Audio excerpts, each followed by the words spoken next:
Welcome to the Brisbane Property Podcast with your hosts Melinda and Scott Jennison. Hello everyone, Scott Jennison here, the Acquisitions Manager at Streamline Property Buyers, and welcome to another episode of the Brisbane Property Podcast. Yes, welcome back everybody. My name's Melinda Jennison, as you know. Every week Scott and I are delighted to bring you a new episode of value-added information here on the Brisbane Property Podcast. And some exciting news that has just come through within the last 7 days, Scott. Our podcast, the Brisbane Property Podcast, has been named as the number one podcast here in Brisbane based on the volume of downloads that we receive every single week. So a big shout out to all of our listeners and a big thank you to you for your continued support of this podcast. And I must say, we've got some incredibly exciting guests that we've locked in for some up and coming episodes. And who would have thought 3 years ago when we started to talk to each other during COVID, Scott, that the podcast would become the number one podcast here in Brisbane. So I'm super excited about that. And as I said, extremely grateful for the support of those listeners that do download and tune in every single week. Yeah, I totally agree. I'm pretty stoked actually to be number one Brisbane Property Podcast. We started this just to share information, and I know that, look, credit to Melinda, puts a lot of time and effort in, and also Pauline in our team gathering information. So putting that effort in to get all this information for us to talk to you, our listeners, and share that information. Really, really exciting. Those some guests coming up. I'll touch on that one again, but watch this space. It's going to get bigger and better on the podcast. So today, this one's really interesting, and we do talk about media influence and how that influences people in property. It's such a large investment, whether it's buying your own home or through property portfolios and setting yourself up for that wealth success in the future. So it's a really interesting thing that we sort of sat down, and I know you've put together a lot of information on this one, Melinda, but talking to people about what the forecasts are, and a lot of people do ask us that question as well when people inquire, what's going to happen, look into that crystal ball, if only we could have the truth come out of one of them. But people do ask us that question, what is the forecast, what's going to happen in Brisbane, what's going to happen in property, because people are interested, absolutely interested in what is going to happen compared to what actually happens. So what we've got here, and all the information that we've got here to talk to you about, is the forecast versus the actual. Yeah, so what we've done is we've gone back in time to have a look at what some of the major banks and some of the big economists have forecasted in the past, and we're going to compare the accuracy of those forecasts to what actually happened, and it might be a big surprise to you. And it's interesting because we are going to go back to a time when we did first start talking to you, our audience, back in the period that COVID hit, back in 2020. It's the time that this podcast started, but it's also a time where some pretty scary headlines were coming out based on forecasts that were actually being put out by some of the major banks and some of the economists here in Australia. So, we're going to unpack some of the information that we've been able to gather, and we're going to then overlay that with what actually happened to get a feel for whether we should be relying on bank forecasts when we're predicting what might happen to property prices, whether we should be relying on economists that put forward their forecasts, or whether there's a better way to be updated and keeping informed about the direction of market movements. So when we talk about those headlines, obviously there's historical things, and as you mentioned, COVID, who can forget when that was happening, where everyone predicted so many things, let alone through property, what was going to happen. But when you talk about the people or who basically puts all these predictions out. So I think you touched on there. It's like some of the big banks, so NAB, Westpac, so on. The experts, so the economists, and then there's also the commentators. I'm going to call them the doomsdayers. Yeah, maybe the doomsdayers, as they've been called. If we touch on that, everyone listens to all these people. So what do these people? How do they sort of predict all these things? And obviously, we know what is positive and negative, and what can actually happen. But there's a lot of experts out there that have their opinion. Yeah, let's talk about some of these so-called experts, because there's some big names we're about to mention, and these people keep getting it wrong. And there's no simpler way of stating this fact. And I'm going to run through some names in terms of what they have predicted and then what's actually played out. Now, a very big media favorite, if you like, and this person's often in the media making statements about what's likely to happen in the property market, and that person is Harry Dent. You've probably all heard that name. And we're going to trace that right back to sort of 2008 and 2009. And at that time, he was making very big predictions that the property prices across Australia, as well as the stock market and other investment vehicles, it was all going to crash. You know, those predictions were big, bold predictions, but the reality is they did not. Now, these are Australia-wide predictions, and I know this is the Brisbane Property Podcast, and we're going to get into more granular predictions for what banks predicted for Brisbane property prices as we move forward in the years. But staying with Harry Dent for the moment, in 2018, again, he predicted an absolute collapse in home values. And again, that did not happen. So he's consistently wrong, but he continues to attract that media attention, and he continues to instill a lot of fear amongst consumers and property buyers when he makes these big, bold statements. It's a reoccurring thing. Perhaps one day, he's hoping that he'll get it right. But to date, he has not been correct with any of these big fear-mongering predictions that he's made. And the next one, which obviously a lot of people have heard about as well, is Martin North. Yes, Martin North heads up digital finance analytics. Now, he's been wrong also about the direction of property markets or property prices since the early 2000s. And at that time, he concluded that many Australian homeowners had really lost touch with reality. Martin North actually has an obsession with predicting the many ways in which Australian property markets will eventually turn bad. And if you haven't heard some of his predictions, perhaps you could Google his name, because they still sit there within some of those media headlines. In 2019, he was actually predicting 20% price falls. That did not happen, but we would call him a perpetual alarmist, if you like, because he's also consistently wrong, but he also does attract a lot of media attention, and of course contributes to that fear-mongering that can come across.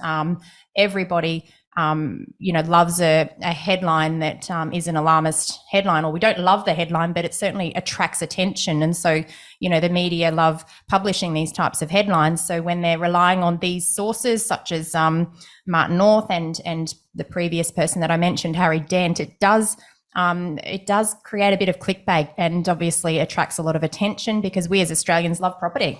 And good news doesn't sell newspapers, so they like all the bad news. The next one, Dr. Steve Keen.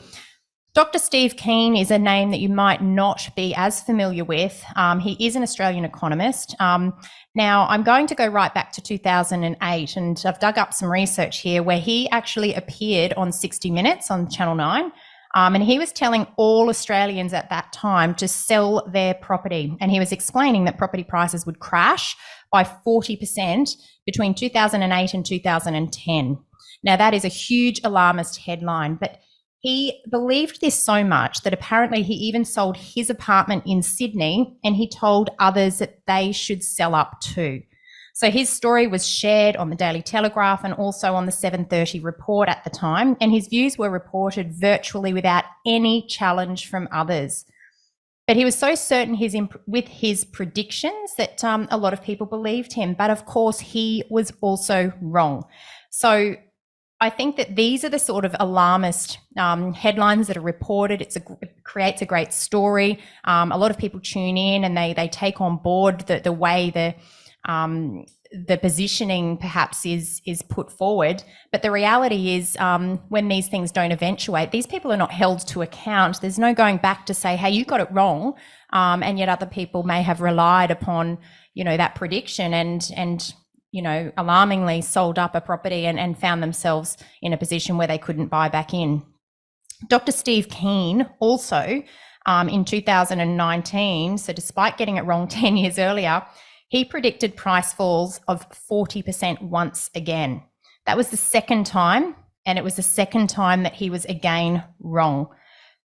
So the concern there is, imagine how many people Scott might have actually, followed his advice and potentially lost thousands, if not tens of thousands or hundreds of thousands of dollars by selling out of a market, which consequently continued to increase. So imagine the story there. If you, for example, and I don't know where Stephen Keane had his properties, but say, for example, you had an apartment in, let's say, Bondi in Sydney, and you were to sell that property back in, what did you say, 2008, what that would be worth now. That is just phenomenal. The amount of money that would have gone up in value over that period of time, compared to selling out back in 2008 and getting out of an apartment in Bondi back then. And if we want to relate that to Brisbane, imagine if you owned an old house at New Farm in inner city New Farm back in 2008. That might have felt like a lot of money at the time, but that same home today would be worth millions, or it would have 3 times the value at least, based on the past growth that we've experienced since then. So it just goes to show that listening to these types of experts can be so wrong, and it's absolutely critical that you get a better understanding of fundamentals instead of relying on alarmist headlines from people like this. And that prediction you said back in 2008 was going to drop 40%, and then you said again in 2019 another 40%, and yet we've never ever seen 40% drop in property prices in Australia ever. Correct. And it's probably likely that we will never see a 40% drop in property prices in Australia ever. And the reason for that is that the majority of Australia's wealth is held within residential property. It is the backbone of the Australian economy. So we cannot see that the government here in Australia would ever let that happen, because it would be economic Armageddon for our country. So it's always important to keep that in your back of the mind. Residential property provides housing. It's not an investment vehicle that is purely driven by investment markets, because people live in residential property and it creates shelter. It's a home for all of us here in Australia. There's potentially different drivers that will eventually contribute to the supply and demand metrics, and that's something that's very important to keep in mind when assessing property price movements, comparing that to other investment classes. Now, I know when people inquire with us and they talk to us about things like that, about what's going to happen in the property and whatnot, we obviously talk about what we see on the ground, how many people we're seeing at open homes, how many we're seeing at auctions, how many. So we look at that, we break down that supply and demand. Obviously, there is the data side of it, but there's also the on the ground information. How do these economists then forecast that property is going to drop 40% or whatever their forecasts become? How do they actually forecast that? Well, we've got to keep in mind that economists are making forecasts from a desk. So first of all, they're office-based individuals, and they're looking at modelling. And modelling comes through mathematical equations that are looking at various scenarios based on the inputs within that model. Now, those inputs are all fixed at the time that the forecasts are being made. The issue is that the future is unknown and uncertain. So the second that something changes that's outside of what is modelled, the whole forecast becomes less relevant. And let's use an example of COVID, and we can look at some forecasts, and we're going to run through some of those that were specific to Brisbane. Forecasts that were made in the first couple of months of 2020 before COVID impacted our lives so significantly, they were completely inaccurate, because all of a sudden the COVID pandemic changed so much in relation to the way we were living, and it had a huge impact on our economy. And because of that, the forecasts needed to be adjusted. So any banks or economists that are putting forward forecasts based on modelling, they're potentially only accurate if the exact scenarios are actually playing out in the future. And the second that there's any change to any of those inputs as a result of changing interest rates, for example, as a result of changing economic conditions, world wars, any international events that might impact on that trajectory, that's actually going to impact on the overall accuracy of those forecasts based on the modelling that's used. And you'll probably see some of that as we go through some of these dates. So if we go a little bit let's say, historical. Obviously, when we invest in property, we don't do it just to flick properties over really quickly. So if we go back a little bit further, and if we head back to around that 2014, 2015 sort of time, before obviously we come into that COVID as we know it, and if we go back a little bit further before we come into sort of the modern time of that COVID era and then up to now. So if we go back in a little bit of time and get some predictions or some forecasts to some actuals. So I'm looking at forecasts that were made by the NAB, the National Australia Bank, and this is some information that we've been able to track back to 2014. And this is where we're going to get more specific and relevant to what was forecasted for the Brisbane property market and what was the actual result subsequent to seeing out all that time playing out. So back in 2014, the NAB forecasted growth in Brisbane of 6.4%. And this is one of the years where the bank forecasts were fairly accurate, Scott. We ended up having growth in Brisbane in that median value of 6.8%. So I would say that that's a pretty accurate prediction. That's a good start from NAB there. So if we then move into 2015, and they've forecasted a growth of 5.7%, and the actual was 3%. So a little bit off there. And I think if you were, basing your portfolio growth off the predicted amount, you would be really disappointed that you've received just over half of the growth that was forecasted. Again, this is a reflection of the fact that economic conditions can be different to what is modelled, and that obviously plays out in the actual performance that is reported. Moving forward to 2016, they got this one accurately, forecasted 2% growth in median values, and Brisbane achieved 2% growth across the 12-month period. They actually did pretty well in these 3 years over this period. 2017, forecast of 1%, actual of 2%. And in 2018, a forecast of 0, and hit the nail on the head yet again. There was 0 growth across that period of time. And you'll note that between 2016 and 2018, and in fact, further into 2019, growth was definitely subpar here in Brisbane compared to some other parts of the nation, some other capital cities. And we often talk about the period prior to COVID in Brisbane, where we had 10 years of really subpar performance. And you'll recall that we did have, we talked about this a lot previously in our podcast, we had a change in our city plan in 2014.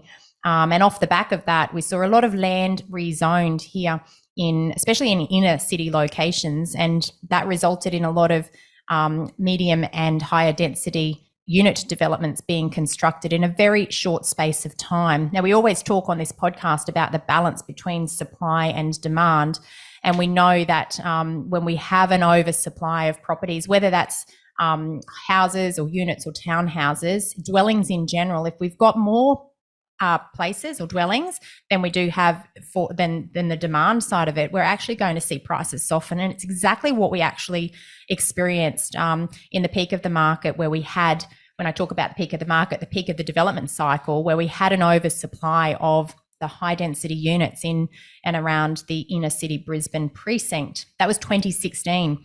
And when we reflect back to actual performance, we had 2% growth in 2016. We had 2% growth in 2017 and 0% growth in 2018. That's all very much subpar performance, but that's off the back of too many properties available for sale or for rent and not enough buyers or tenants to fill those properties. So it was just a time where there was a general underperformance across the Brisbane market. Now, I just want to jump on to around 2018, when you look at the NAB hedonic house price forecasts, and just wanted to sort of touch on that and go through it and obviously explain a little bit of there as well. Now, 2018, there was a forecast there of 1.9%. The actual was 0.4%. But we need to keep in mind as well, and these are the things you touched on a little while ago, how you take into account other factors that can have an influence on that. And that was obviously Royal Commission and federal election time. Absolutely. So we will recall back in 2018 that we did have the impacts of the Royal Commission, and this is where banks or the regulators actually changed the rules around lending. Serviceability buffers increased, and it became harder for people to actually source financing. We also saw investors charged a higher rate of interest than owner-occupiers. So all of these reforms in the lending space obviously had an impact and therefore changed the trajectory of the performance of the property market in general. So yes, Brisbane was forecast to grow 1.9%, and in 2018 experienced 0.4%, so very minimal growth. They didn't actually anticipate these Royal Commission changes, but even more so than that, the federal election back in that time was one in which the federal Labor government was proposing changes to negative gearing as well. Now, obviously, policy changes like that, or even proposed policy changes, can really impact on consumer behaviour. And obviously, when the consumer behaviour is impacted, the demand metrics can change. And that can cause a softening in prices, especially if you've got more buyers sitting on the sidelines and not participating in the market. Demand drops at a time when supply remains unchanged. That causes downward pressure on prices. So that was 2018. So 2019, the forecast was 2%, and the 2% 2 years out, that was revised to 0% 1 year out, and the actual performance was 0.4%. Yep. And then we hit an era where around that COVID sort of time when the predictions again changed a little bit, 0%. Yeah, COVID was an interesting year. So 2 years out, they were predicting 0% growth in 2020. This is the NAB predictions, so National Australia Bank. 1 year out for Brisbane, the NAB was predicting 1.2% growth for Brisbane. And, you know, obviously we know and understand that they overestimated the growth before COVID actually hit. And then, you know, once COVID hit, they revised their estimates as well. 2020 was definitely a hard year to predict, of course. And at the beginning of the year, everything was forecasted quite optimistically. And then that all needed to be revised as the economic conditions changed very, very rapidly. Now, I do know some of the revisions at that time were that property prices were going to be dropping significantly off the back of changes in economic activity in the COVID era. So yes, you're right. The forecast by the NAB at the beginning of 2020 was 1.2% growth. Interestingly, we're going to bring in some Westpac data for 2020 as well. Westpac were predicting 8% growth for the Brisbane market. What changed pretty rapidly post-COVID is that those predictions changed to anything up to negative 30% growth in the Brisbane market. That's where we saw a lot of those doomsday forecasters coming in with their predictions. But the actual performance in Brisbane across that 12-month period was 3.6%. And that, I guess, was the most surprising change, especially off the back of some of those revised forecasts. And I do remember that really clearly. Everyone was saying that property prices were going to drop, 20, 30, 40%. It was all over the news that, because of COVID, that the property prices are going to drop dramatically. And in fact, they actually went up slightly. So if we move then on to 2021 and the forecasts. Yeah, look, I think that everybody was caught out during 2021. When we reflect back to what we saw in Brisbane throughout every month of 2021, it was a period that I'm surprised we all survived being in the real estate market. The volume of buyers, the depth of buyers is like nothing we've ever experienced before. Instead of, this huge negative price growth that was predicted, we saw these huge price surges off the back of COVID. We saw a lot of stimulus, obviously, from the federal government go into the market. We saw a federal response whereby it was very quickly legislated that there was going to be assistance for tenants that were struggling financially. There was going to be assistance for landlords who were unable to repay their mortgage. And so there was a lot of scaffolding put around the residential property market, as well as commercial property markets, I might say. But that was all provided to ensure that it was a soft landing. Who would have thought that instead of providing a soft landing, it provided a springboard upon which property prices escalated very rapidly. And, you know, when we look at the 2021 actual results versus what was predicted, it was actually very different. Yeah, it was a little bit of a crazy time. And I'm glad you touched on that, because I think everyone in the industry was almost burnt out. It was a period of time when, you know, there was lineups down the street. It was just chaos, multi offers, prices were going crazy, people were going crazy, and you couldn't get into a property to view it. So if we look at the forecasts and the actuals. So looking at the NAB forecast for 2021 that were made, they were predicting growth of 10.1% here in Brisbane. And the Westpac forecast for the same period, 8% growth. So banks were very optimistic at the start of the year. When we look back historically and we see what actually happened, Brisbane actually experienced 27.4% growth across that 12-month period. And that is a 12-month period like no other. And I think that anyone that was in the market at the beginning of 2021 really did benefit from holding those properties throughout that period of time, because they had, you know, 27% more equity in their homes or their investment properties just as a result of a 12-month holding. So I don't think we'll ever see growth of that magnitude here in Brisbane ever again. I think it was the perfect storm of circumstances off the back of COVID. And therefore, you know, as I said, those that were in the market have really benefited. And I know there were a lot of people that were trying to get in the market during that period, because month to month we were seeing price escalation in excess of 2% at the peak. I bet that's a time that some of those commentators might have been taking their words back of massive drops in property prices, and you wait for that period of time to see what actually happens, and for it to go up 27.4% just in Brisbane. It's quite amazing, and that's a massive amount of money that they've missed out on, unfortunately, for them. Absolutely. Going forward, 2022. Yeah, so this brings us to the last year that we have a forecast, and NAB at that time were predicting 6.3% growth in the Brisbane market for the year. Again, recalling that as we were heading into 2022, the market was still very buoyant. We were off the back of extremely high growth from 2021, and we were still experiencing month-on-month growth in excess of 2% coming into the January in 2022. But you'll recall Brisbane had a number of challenges throughout last year, the first being the floods that impacted us at the end of February. Who would have expected a second Brisbane flood so soon after the devastation 10 years prior? And yet following that, we had another federal election and then interest rate rises. And, you know, across the year, we saw back-to-back interest rate rises every month. I mean, now looking back, we've had 11 interest rate rises across 12 months.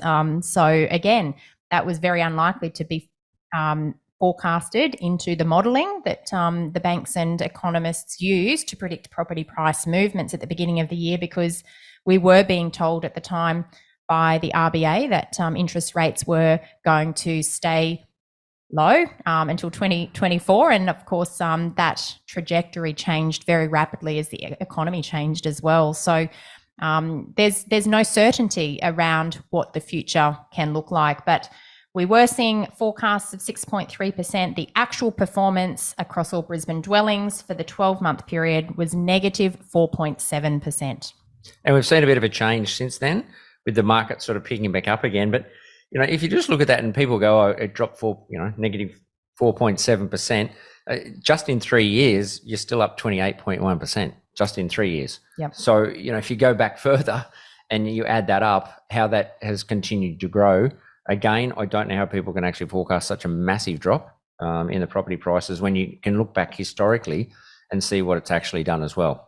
Yes, there's been very few years where the Brisbane property market has actually retracted over a 12-month period. 2022 was one of those years. We certainly do not expect that 2023 will be one of those years. Now that we're back in the black effectively, we've got positive growth over the first quarter, or over the last quarter, I should say, of the months that we've had to date. So, you know, we do expect month on month conditions to continue to improve here in Brisbane. It's certainly what we're seeing on the ground. And I guess that brings us to, you know, what is a more reliable way to predict the future movements of property prices, whether that be up or down, Scott? Yeah, look, obviously I do respect the side of the data and looking at all that information, but I don't think there's a better way than actually experiencing what's happening on the ground. Our team here at Streamline Property Buyers, we're out during the week, we're out at weekends, we go to auctions, we see what properties are passing in at, see what they're selling for, we see all those negotiations, and we see how many people and how many sets of shoes are at the front door. That's the sort of thing that you can't, you're not lying about anything like that. It's what we see on the ground here that will help people understand, I think, that supply and demand. If there's that many people looking there, then there's a lot of people interested in property, and that, to me, that is a good forecast, and that's a good way to watch it. If you turn up at properties and there's no one there, you start to think, well, where is everyone? Where are all the buyers going? Because that's going to reduce that demand on those sort of properties as well. Absolutely. Fundamentals, or Property Fundamentals 101. Check out the real-time demand. That's generally an indication of the direction of the market. If there's more buyers than there are sellers, the direction of the market generally is that there's upward pressure on prices. If there's more sellers than there are buyers, the direction of the market is generally down. Yes, there's a lot of things that will impact on buyer activity as well as seller sentiment and seller activity. Interest rates definitely are one of those things that will impact on a seller's motivation to sell, especially those that are in distress, but also a buyer's affordability and capacity to purchase based on their borrowing capacity. But there's a lot of other things that also contribute to that decision to buy or sell a property, especially when property is the main source of shelter for everybody here in Australia. So there's a lot of emotional decision making that does happen around properties. And I know when it comes to making a decision to sell, for example, those that are even financially stressed will make sacrifices and compromise to ensure that they can continue to house their family, whether that be in a rental property or in their home, even as interest rates escalate and increase. And likewise, buyers will also, be impacted by other motivations to purchase outside of the cost of holding the asset. For example, as interest rates increase, it's not going to impact everybody in the same way. Those on higher incomes are potentially going to be less impacted because a lower portion of their family income will go towards, repaying their mortgage potentially. So, it's all relative. And I think that we consistently try to highlight in this podcast that you need to understand at a local level what's actually going on, because relying on some of these sort of doomsdayers, some of the economists, or even some of these bank forecasts, these people are not at the coal face. They're not actually seeing what we see week in, week out. So making forecasts based on modelling simply doesn't necessarily tell us what's likely to happen. And I think that through the discussion today, we've provided the evidence and the proof that, what's been said in the past by many of these forecasting banks and doomsdayers, it just simply hasn't eventuated. And I think that it's very important for both buyers and sellers to take note of the fact that despite these forecasts and the inaccuracy of these forecasts, property prices will be determined by the balance between supply and demand. Excellent. So, look, obviously, if you want to know a bit more about that and want to know our forecast, then reach out to the team at Streamline Property Buyers. We can help you with that and let you know what we think. So, a lot of information there. Obviously, the forecast compared to actuals to let you know what's actually happening. From the number one podcast in Brisbane, I will let Melinda wrap it up as we normally do. As we said at the start, we're just because we do say that we got told we're number one, we're not stopping there. We strive to give as much information as we can, share as much information with people. We've got some fantastic, exciting guests coming up, which we can't wait to talk to. So we will keep trying to get better and better, so that people like listening to the podcast. So thanks very much for listening. I'll let Melinda wrap it up, and bye for now. Thank you again for tuning in to the Brisbane Property Podcast. As always, we hope you have enjoyed the content that we've shared with you today. We would love for you to subscribe to the podcast. Also, share the podcast with friends and family. You've been doing a great job of doing this because obviously our audience is growing week to week, and that's how we've been able to position ourselves as the number one podcast here in Brisbane. We'd love for you to leave us a Google review if you do have time, so feel free to do that. Look forward to speaking with you again next week. Thank you so much. Bye for now.